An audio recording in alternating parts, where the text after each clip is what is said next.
What's up guys, Seth Harrell here with HBR Powersports in Murray, Kentucky. Today I'm going to answer some questions about suspension. Should I set up my bike if I'm just a beginner? Should I really spend the money and do that if I just started riding?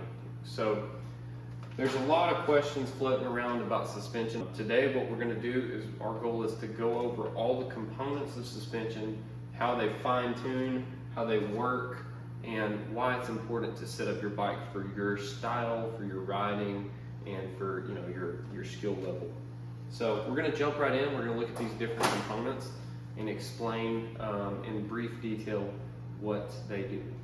Okay, so we've got piles of random things here. If you haven't seen the insides of suspension before, this is completely foreign to you. That's what this video is for. So first up, we've got fork springs. The big springs in the back.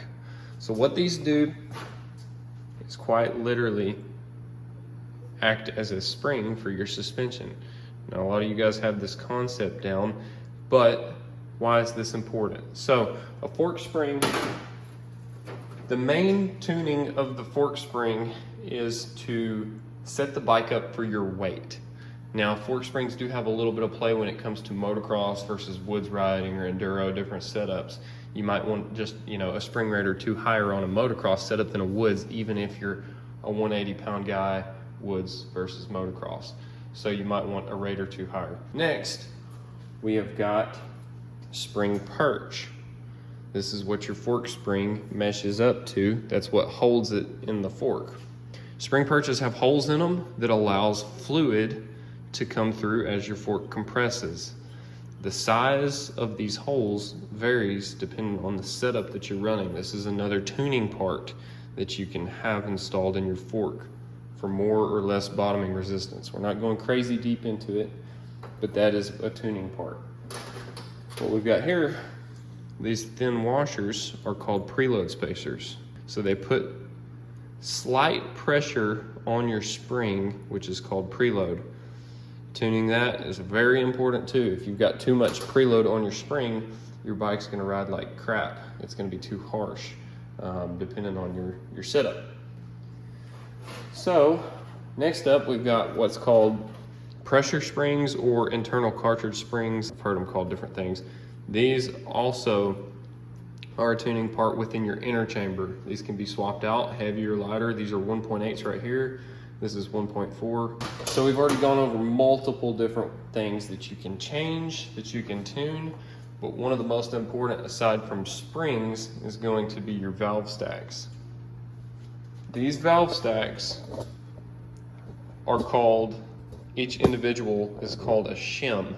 The whole thing makes up a valve stack. So these are tiny little washers ultimately, very thin, and they build into one stack and they will sit on a piston. Now this, for example, this is just a shock piston, so it's a lot bigger. It's not a fork piston, but what these do is as oil flows through your shock piston, these shims flex, they bend. They're pretty springy, and so they control the flow of oil. If you've got less or thinner shims, the oil is going to flow through faster. You're going to have a softer setup and vice versa.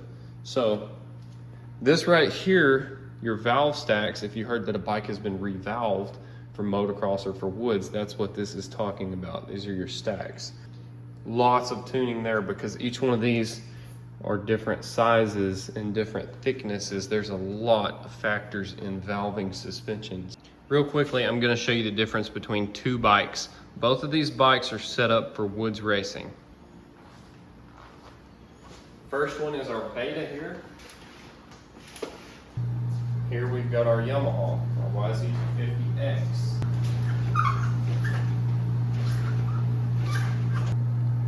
So what's the big difference between these two bikes if they're both set up for woods? We see one, based on the travel indicator, has moved down halfway through the stroke, just pressing on it, where the other one doesn't move much at all. The difference is the rider. So with this bike right here, we've got a 180-pound B rider. This is my bike. The other one is about a 260-pound C rider. So the difference is all about weight and about how the suspension has been set up for the rider. Obviously, I'm not going to be comfortable riding a bike that was set up for a 260-pound guy. I'm nearly 100 pounds lighter. So if you go buy a used bike, that's what you could get. Chances are, if you bought a bike that's a couple years old, there's no telling how many guys have rode it and what it's set up for, you know, if they even know what it's set up for. So that's a huge detail. Okay guys, so now that you've seen what's inside suspension, I think you understand the importance of getting it set up properly. You've got 1,000 different ways to tune these forks or shock, and 1,000 different ways that it could be screwed up for your riding. So, does a beginner need to set up suspension? They're not going to go pro. Maybe they're not planning on even riding any faster. They just want to stick at a medium, slow pace, whatever. Ride comfortable on the bike. Yes, a beginner needs a suspension set up just as much as a pro does. Here's why.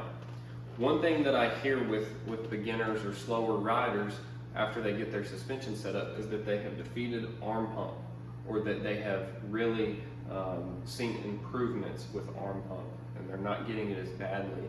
And that's because their suspension was probably too stiff.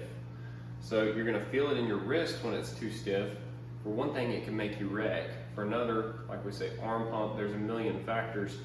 But with a softer suspension setup, for a beginner rider, it's going to be plush, it's going to be safer, you're not going to feel it in your arms and wrists as much, and you're going to be more in control of the bike. And it's the same for a faster rider. A faster guy does not need to hop on a bike that was set up for a beginner. It's going to be softer, it's going to bottom more, and it can, you know, a lot of times people mistake suspension that's too soft for being stiff because they're riding too low in the stroke or they're bottoming it a lot and they don't realize it. And so again, whatever skill you are, it's important to set up your bike. And you know, you go buy a brand new bike, for example, you go buy a YZ250. Stock springs are going to be like a 47 in the front and a 4.9 in the rear. From the factory, honestly, it's kind of an unbalanced bike. A 47 front springs for like a 180-pound guy, where a 4.9 is going to be more like a 160-pound guy, just for example. But really, that bike needs about a 5.3 to match the front suspension. So that in itself is important. But then you look at the fact that it's valved for, you know, a different rider. It just depends. Sometimes bikes are valved based on what test rider has rode it at the factory. There's different things that play into the stock valve stack. And for a guy to take that bike out to the woods, it's probably going to be a little bit harsh. For a guy to take it out and do fast motocross, it's going to be a little bit soft. And so again, the importance of setting up your bike is a matter of potentially getting hurt for one thing, but you're going to feel it in your arms, you're going to feel it in arm pump, your wrist, different things.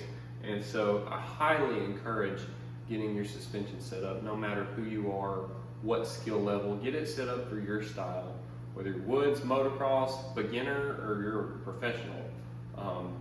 Get it set up.